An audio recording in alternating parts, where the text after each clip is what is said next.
সন্দেশখালীর ঘটনার পরে প্রায় এক সপ্তাহ কেটে গেলেও এখনো পর্যন্ত কেন গ্রেফতার নয় শেখ শাহজাহান? শাহজাহানকে গ্রেফতার করতে কতদিন লাগবে? রাজ্যপালের প্রশ্নের মুখে মুখ্য সচিব এবং স্বরাষ্ট্র সচিব। ইডি আধিকারিকদের ওপর হামলায় কি পদক্ষেপ? রাজভবনে বৈঠকে জানতে চাইলেন সিভি আনন্দ বোস। আমি চলে যাব আমাদের প্রতিনিধি সোমরাজের কাছে। সোমরাজ, ঠিক কি কি প্রশ্ন রাজভবনের তরফে রাখা হয়েছে রাজ্যের কাছে?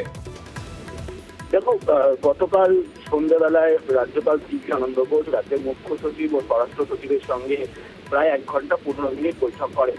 সেই বৈঠকে রাজ্যের প্রশাসনের যে শীর্ষ কর্তা রাজ্যপালের একাধিক প্রশ্নের মুখে পড়েন।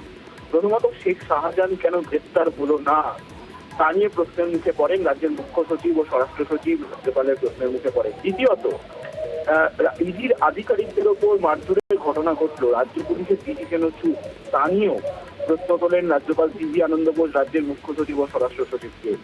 তৃতীয়ত, তিনি একটি ডেড লাইন চেয়েছেন, অর্থাৎ কতদিনের মধ্যে শেখ শাহজাহান গ্রেপ্তার হবে।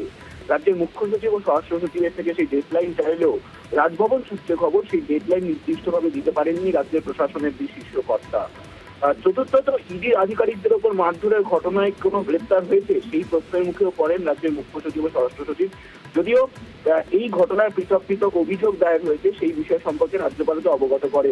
রাজভবন সূত্রে খবর, রাজ্যের মুখ্য সচিব ও স্বরাষ্ট্র সচিবের থেকে ফের বিস্তারিত রিপোর্ট চেয়েছেন রাজ্যপাল সিভি আনন্দ বোস।